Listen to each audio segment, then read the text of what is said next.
if I would have showed you these photos, these two sets of photos here, and then told you after that Volkanovski defeated Brian Ortega in definitive fashion, 50-44, 49-46, 50-45, would you believe me? No, no, man.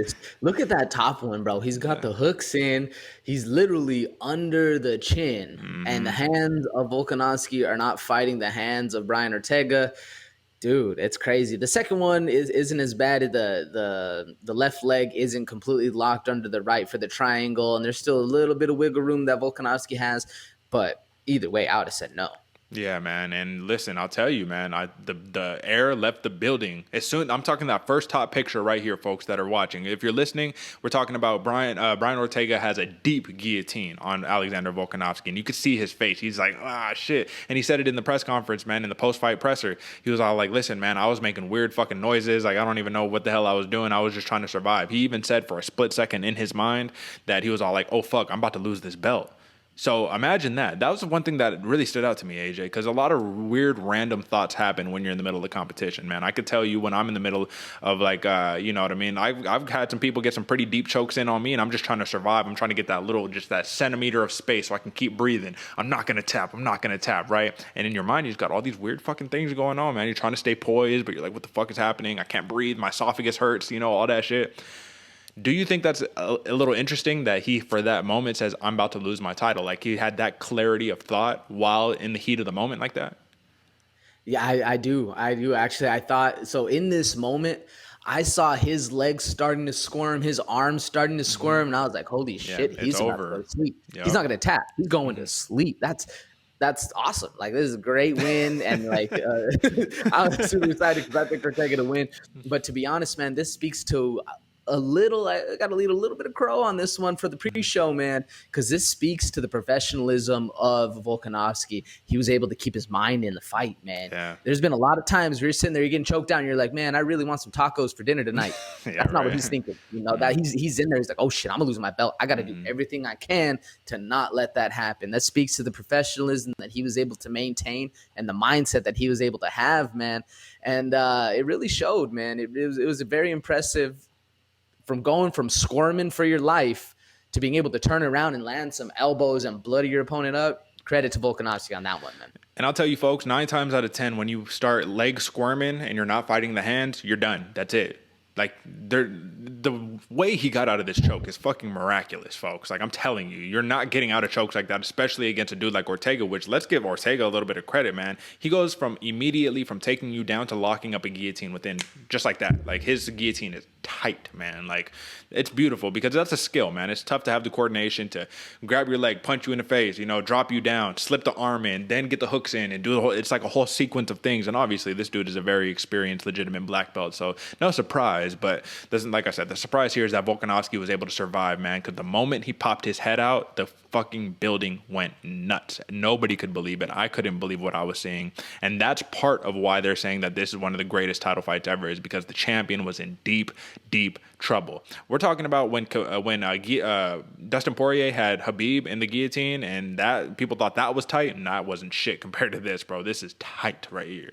So I'm gonna pull the picture down, and let's just talk about it a little bit, my man. This was a really, really good win, a very definitive win. This is a respect-earning win for the great Alexander Volkanovski, man. However, I feel like all of the love, or the majority of the love, is being given to Brian Ortega for his valiant effort, for his massive heart, for his Mexican warrior spirit. Listen, man, you can be tough all you want, man, but you can't check a toughness check at the bank. You feel me? Volkanovski, though, I guess both of them, they got the 50K, they got the fight of the night. So Brian Ortega, he's taken care of right there. So they got that taken care of. But man, he didn't get the respect from Volkanovski. He didn't get the respect after the first Holloway win, really, or the second Holloway win, quote unquote win, right? He didn't get any of the respect after that one, man. He's fought legitimate talent. He hasn't really gotten that defining win. Is this the defining win for Alexander Volkanovski that can make you sit back for a second and say, okay, he's the champ, legitimately? No, it's hard. It's a hard no. But no, it definitely did get me a little bit closer. I'm a blessed fan through and through, my man, on this one. I think they need to have that fight back. And it showed what showed to me on this fight was how good Alexander Volkanovski looked. That just means because he didn't look that good against Max Holloway, man. Max Holloway was putting it to him on the striking. But he did, in this fight, Alexander Volkanovski did do very well against Brian Ortega. And in my book, notched him up a couple notches personally. Like I have a lot more respect for Volkanovski, but not necessarily the defining, like, all right, this dude is the GOAT of all time. The GOAT, like, he's the champ of champs on this one. It's just hard because he proved he had the mindset of a champ. And that's really what I wanted to focus on this one for Volkanovski. His mind was in the game the whole time. He stayed cool. He stayed composed, and he was able to think things through and be the champion of the match. He was winning every single occasion or every single encounter that they had, whereas he was able to take the soul of his opponent. And sure, he might not have been able to take the heart of Brian Ortega. He might not have been able to crush that heart, but he definitely crushed the mind. And once he slipped out of those couple different submissions, whether it's the guillotine or the triangle, you really started to see Ortega like, damn, like, oh shit. And he started getting wide-eyed, and he started to really kind of fall back on his laurels and we were talking about this before, how Brian Ortega's like the dog, he's the one that's calling the shots. He's doing this. He's not necessarily on time. He's not always listening to his coaches.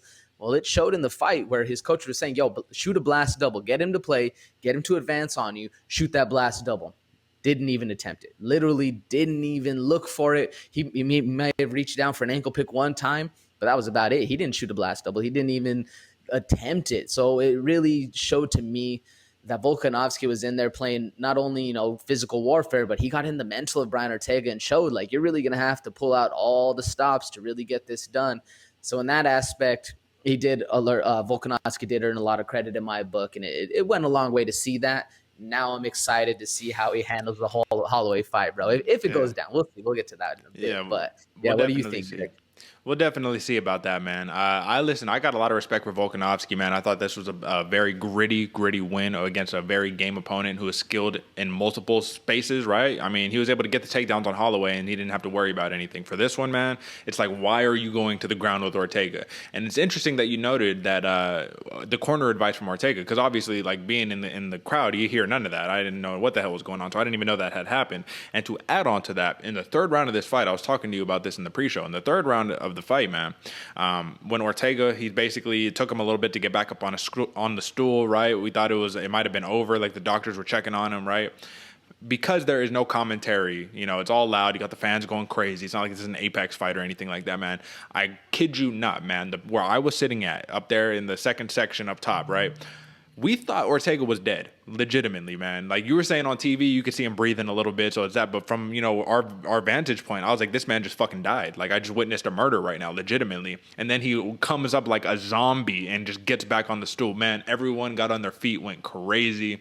We were all screaming. Every time Herb Dean and the doctors were checking on Ortega, we were all screaming, let him fight. Fuck it. Come on, let's go, bro. Let him rock. Come on, let's scrap. And it's interesting hearing Volkanovski's perspective, because he says that from Brian Ortega, because he's right there in the cage. He could hear it. He was saying that when the doctors were checking on him and they were asking him questions, he answered every question wrong. And they basically said, like, all right, we're just going to wait till you answer a question right, and then we're going to let you fight again. You know what I'm saying? But they were asking him to look this way, and he would look the complete opposite way. You feel me? Like, this dude clearly was concussed, clearly was probably knocked out on his feet, but goes to show that he had that Calvin Kattar spirit, man, where he just kept coming. Same thing Max Holloway said about Kattar is what Volkanovski said about Ortega. He says, I thought I had broken the man. After the third round, I thought he was broken. I come out there, I try to go finish him, and what does he do? He just comes back and starts cracking me back. Like, where is this dude coming from? Indomitable spirit, indomitable heart of Brian Ortega. Shout out T-City. It's a little setback, once again, man, but you only got 2 losses on your entire career, and they're both to champions. They were both in championship fights, man. So in my book, you don't count those as losses. Those are lessons. Obviously, losses on your record, but in your mental, that's just a lesson, man. You were at the pinnacle, so... Huge win by Volkanovski. Arguably one of the greatest title fights in featherweight history, arguably, right? And the judges' scorecards doesn't really show that. But in terms of the action, the comebacks, the adversity, the, ebb and flow, crazy fucking shit, man. So shout out to that, folks. Drop that.